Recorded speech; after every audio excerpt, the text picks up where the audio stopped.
있는 거를 내가 잘 지키는 게 중요해요. 올해 지금쯤은 내가 이런 것들을 한번 배워보고 싶다라고 하는 게 있으면 한번 도전 한번 해보세요. 그런 것들은 투자를 하셔도 됩니다. 본인 자신을 위해서 자기 개발이거든요. 지금이 해볼 수 있는 기회이니까 자격증 따는 거 악기를 배워보고 싶다, 교육 배우고 싶다 뭐 이런 거 했을 때는 꼭 그런 거는 도전을 좀 해보세요. 안녕하세요, 용장군입니다. 저도 62세가 되신 우리 용띠분들 올한해 운세 한번 알아보려고 하는데요. 네. 이분들 운세 알아보기에 앞서서 또 신점으로 바라봤을 때 지금 이 나이까지 어떠한 인생의 길을 걸어오신 분들이 좀 많았을까요? 갑진생 분들 책임져야 할 식구가 많다. 그리고 굉장히 재주가 많다. 그리고 갑진생 분들 보면은 어떠한 집안일이 내가 장남 장녀가 아니야. 분명히 위에 언니도 있고 오빠도 있고 있어. 근데 이상하게 내가 그런 일들을 다 해. 갑진생 분들 그래요. 그러니까 내가 다 나서서 네. 해야 되고 내가 다 책임져야 되고 좀 이런 분들이 많은 거예요. 네, 네. 그러면서 이분들이 좀 어떻게 보면은 어깨에 짐이 좀 굉장히 많으신 분들이 많죠.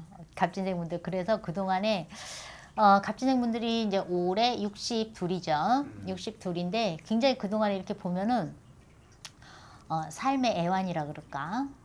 이제 물론 이제 평탄하게 가신 분들도 있지만 갑진생 분들이 이렇게 보면은 알게 모르게 그 속을 끓이는 일 이제 이런 것들도 많았는데 갑진생 분들이 어디 가서 표현을 또 잘 못해. 좀 사람이 좀 힘들면 이만저만해서 힘들다 이렇게 얘기를 좀 하면은 본인도 이제 좀 속에 있는 것들을 풀어내니까 좀 시원할 텐데 그런 것들을 사실상 잘 못해요. 그냥 본인이 혼자 삭히고 그러다 보니까 혼자 전전긍긍하고 이제 이랬었는데 갑진생 분들 이제 절대 그러지 마세요. 푸세요. 속에 있는 것들.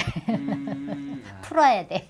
선생님 이분들 좀 성향이나 성격 특징은 좀 어떠신 분들이 좀 많으신 거예요? 갑진생 분들이 이렇게 보면은 극과 극이야. 성격이 보면 굉장히 활발하게 이제 활동을 많이 하시는 분들이 있는가 하면 굉장히 조용하게 내성적으로. 그러니까 외향적이든가 내향적이든가 이게 이제 극과 극이거든요. 그러다 보니까 굉장히 활발하게 활동 많이 하시는 분들은 또 굉장히 바빠. 근데 실속 없이 바빠. 근데 조용하신 분들은 너무 또 소극적이야.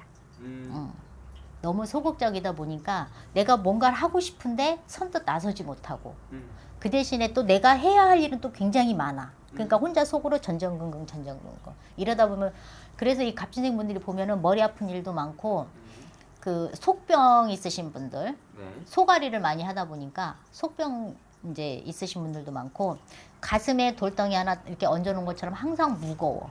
이렇게 개운해야 되는데 항상 무거워. 이렇게 보면. 어떤 건지 알겠네요. 네. 그럼 선생님 이분들 선생님 바라봤을 때 지금 이 나이까지 살아오면서 네. 가장 힘들었던 시기에서 어느 시기에 좀 많이 힘들었을까요? 갑진생 분들이 이렇게 보면은 40 전후 그러니까 40 중반까지 요때가 조금 고비는 있었어요. 이제 조금 길게 가신 분들은 이제 40대 후반까지도 이제 갔겠지만 그러니까 40대가 갑진생 분들한테 어찌 보면은 좀 힘든 시기였다 이제 그렇게 보여지고요. 그리고 갑진생 분들이 지금 이제 삼재는 지났지만 지난 삼재 때 굉장히 이제 몸으로 치고 돈도 까먹고 이래서 이제 그런 부분들 때문에 힘들었던 것들도 있죠. 그리고 또 이분들이 또 작년까지 또 삼재였잖아요. 네. 이 삼재 기간 3년 동안 좀 어떻게 보내신 분들이 좀 많았던 갑진생 분들이 삼재 때 이제 몸으로 많이 치였어요. 그래서 이제 몸이 많이 아프다든가. 근데 병원에 가도 딱히 뭐 이렇게 나오는 것도 별로 없고. 근데 나는 머리가 아파 죽겠어. 그래갖고 병원에 갔는데 나오는 게 그냥 뭐 신경성이에요. 신경은 누구나 다 쓰거든. 그러니까 그렇게만 나오는 거야. 그러니까 이게 이제 사실상 이렇게 나오면 굉장히 이제 본인들은 힘들거든요. 뭔가 뚜렷하게 뭐가 나와야 되는데 그렇지 않기 때문에 그래서 갑진생 분들은 이제 그런 부분에서 이제 삼재 때 그러다 보니까 병원비도 많이 쓰게 되고 또 사기도 당해서 이제 돈을 또 잃게 되고 또 혹하는 거 있잖아. 뭐 또 어디에 뭐 투자를 하면은 뭐 좋아요 어쩌고 뭐 이런 것들이 있잖아요. 그런데 또 혹해가지고 또 돈 잊어버리고 갑진생 분들은 이제 삼재를 그렇게 보낸 분들이 많죠.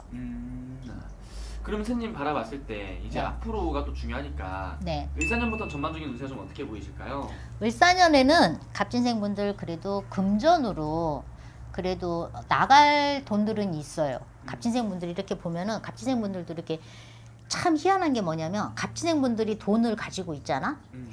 그러면 옆에서 또 그 돈 냄새를 귀신같이 맡아. 귀신같이 맡아갖고 그 돈을 또 빼간다고. 갑진생 분들이 그게 있거든요. 그래서 갑진생 분들이 올해 이제 뭉텅이 돈, 그러니까 생각지도 않았던 뭉텅이 돈이 나갈 일이 좀 있어요. 근데 그런 것들을 무작정 뭐 누군가가 나한테 금전 얘기를 한다라고 했을 때 그런 것들을 좀 따져보고 돈을 줘야 돼. 그래야지 내가 나중에 그것을 회수를 할 수가 있거든요. 근데 갑진생 분들은 이렇게 보면은 돈이 주머니에서 한번 나가면 그거 회수하기가 굉장히 어려워.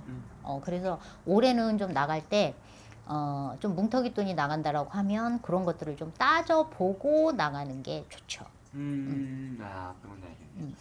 그러면서 이분들 올 한해 또 제일 또 궁금해하는 분이 당연히 금전운일 것 같은데요. 네. 금전의 기운은 좀 어떻게 보이시는지. 금전의 기운이 올해는 이제 나가는 돈이거든요.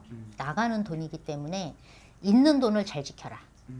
갑진생 분들 어떠한 요행을 바라거나 이런 거 하지 마시고 있는 거를 내가 잘 지키는 게 중요해요, 올해. 그래서 아까도 얘기를 했지만 누군가가 나한테 이제 금전을 뭐 빌려달라고 얘기를 한다든지 뭐 투자를 해달라고 얘기를 한다든지 이렇게 했을 때는 진짜 명확하면 해줘도 돼. 명확하면 해줘도 되는데 그렇지 않고 좀 애매모하다라든지 좀 뭔가 느낌이 좀 안 좋다 이럴 때는 좀 그런 금전 거래는 좀 안 하시는 게 좋아요. 올해는 내 거를 좀 지켜라. 아, 그걸 지켜라. 네. 좋습니다. 또 추가적으로 선생님 이분을 위해서 또 한 말씀 해주시면 좋을 것 같습니다. 갑진생 분들 그동안에 이제 삼재 때 이제 몸이 많이 이제 아프셨던 분들이 이제 많이 보여져요. 근데 이제 그런 것들은 이제 많이 그런 기운들이 이제 많이 없어졌거든요. 그래도 남은 기간이 이제 뭐 아직까지 그런 여파들이 남아 있으니까 그래도 조금은 내 몸을 좀 한 번쯤은 돌봐야 되고 그리고 또 바삐 움직이시는 분들 중에 또 갑진생 분들 이렇게 보면 또 공부하시는 분들도 있거든요. 네. 늦은 나이이기는 하지만 무엇인가 내가 그동안에 젊었을 때는 바빠서 못했고 먹고 사느라고 바빠서 못했고 이제 이런 것들이 지금쯤은 내가 이런 것들을 한번 배워보고 싶다라고 하는 게 있으면 한번 도전 한번 해보세요. 그런 것들은. 갑진생 분들이 머리가 굉장히 좋아. 그래서 뭔가 이제 배움에 이런 이제 갈망 같은 것도 있거든요. 그러니까 내가 뭘 배우고 싶다. 그러면은 그런 것들은 투자를 하셔도 됩니다. 본인 자신을 위해서. 그게 이제 다 하나의 자기 개발이거든요. 젊었을 때 못했던 것들 나이 먹어서 더 나이 먹으면 못해 하고 싶어도 그러니까 지금이 이제 그런 거 내가 뭘 해볼 수 있는 기회이니까 뭐 자격증 따는 거 뭐 이런 것도 뭐 도전해보는 것도 좋지만 평상시에 내가 뭘 뭐 악기를 배워보고 싶다 아니면 뭐 어떤 뭐 교육 단체 뭐 이런 데서 뭘 배우고 싶다 뭐 이런 거 했을 때는 꼭 그런 거는 도전을 좀 해보세요. 아, 좋습니다. 그리고 오늘 또 말씀해주신 게 또 나이만 보고 말씀해주신 거기 때문에 네. 또 자세히 궁금하신 분들은 또 개별적으로 또 여쭤보는 게 제일 정확하겠죠, 선생님? 네. 알겠습니다. 감사합니다. 네.